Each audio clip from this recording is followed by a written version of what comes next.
अखण्डमण्डलाकारं व्याप्तं येन चराचरं तत्पदं दर्शितं येन तस्मै श्रीगुरुवे नमः।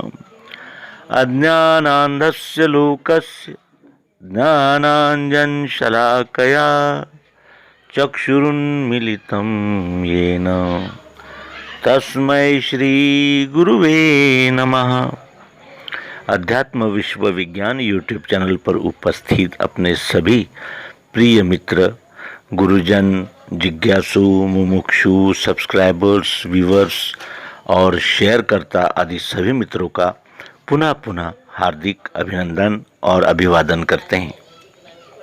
मित्रों, श्रीमद् भगवद गीता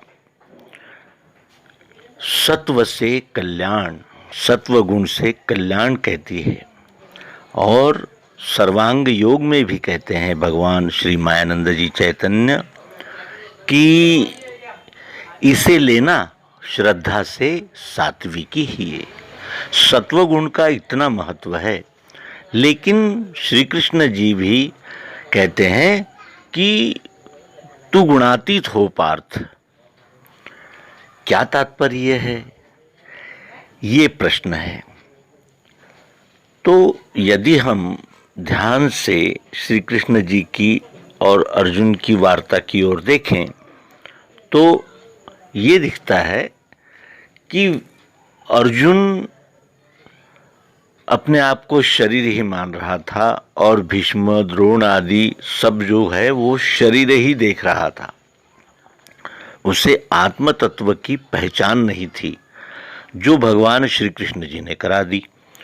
और साथ ही अर्जुन का जो प्रश्न था कि मुझे पाप लगेगा, तो इसके उत्तर में उन्होंने ये कहा कि तुम निराश निरहंकारी अशोक बन के लड़ो, तुम्हें पाप नहीं लगेगा। क्यों?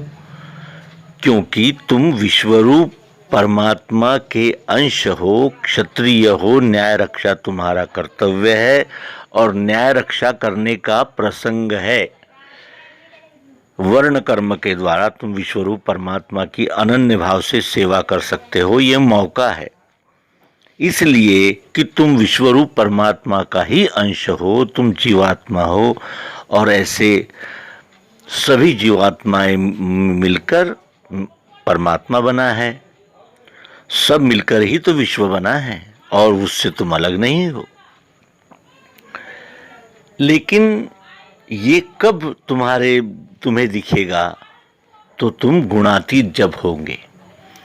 अभी तो हम गुणों में बद्ध है।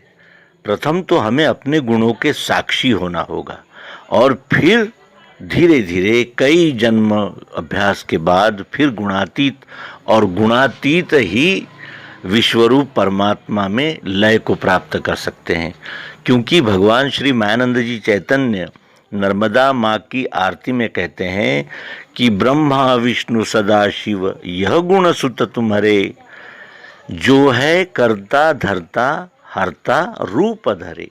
ये कफ, वात और पित्त, सत्वगुण, रजोगुण, तमोगुण, सत्वगुण, रजोगुण, तमोगुण ही अन्न के द्वारा हमारे शरीर में जाकर कफ, वात और पित्त बनते हैं और फिर ये सारी सुख दुख आनंद की लीला चलने लगती है, चल पड़ती है। तीन गुणों का अतिक्रमण करना क्यों आवश्यक है, इसकी ओर अगर देखें तो हमें दिखता है कि ये तीनों गुण जो है वो बद्ध करने वाले ही है।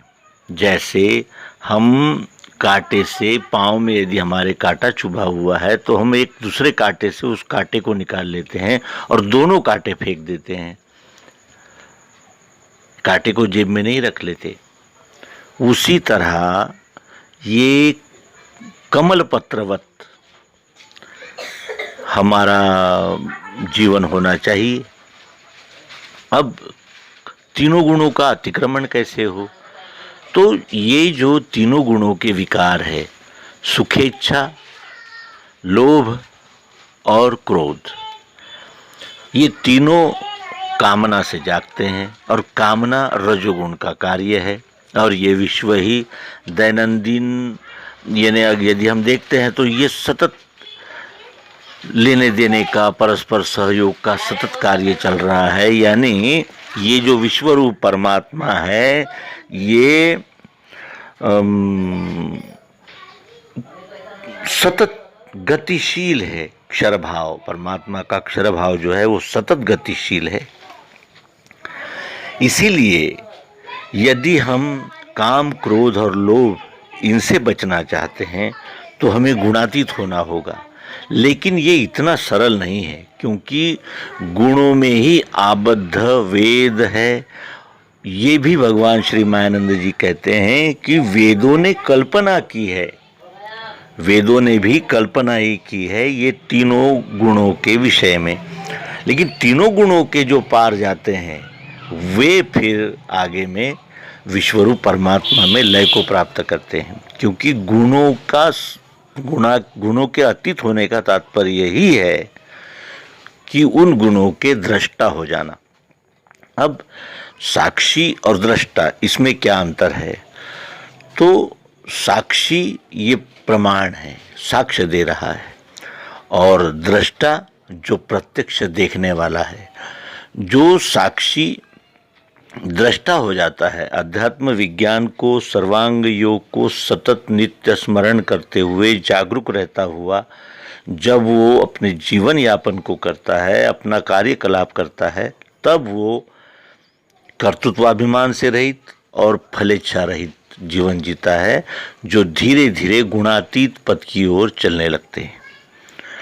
इसलिए हमारा अंतिम लक्ष्य गुणातीत नहीं है। गुणातीत तो ये सोपान है, एक स्टेज है।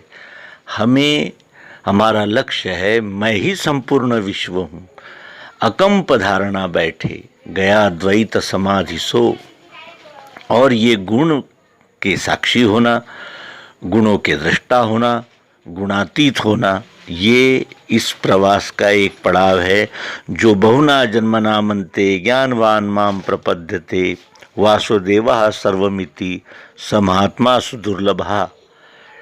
ये श्री कृष्ण जी का कहना है कि बहुत जन्म के बाद ज्ञानी होता है जीव, और फिर उसमें भी अनंत जन्म बीतने के बाद के अभ्यास से वासुदेवः सर्वमिति, ये सब वासुदेव ही है।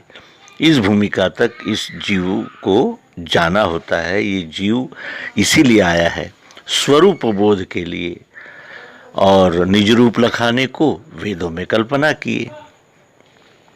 वो शब्द है जिसका प्रात्यक्षिक सर्वांग योग है। तो आशा है इस जिज्ञासा का यथामति समाधान हुआ होगा। यदि कुछ त्रुटियां हो तो मैसेंजर पर आप सभी का हार्दिक स्वागत है। धन्यवाद। नर्मदे।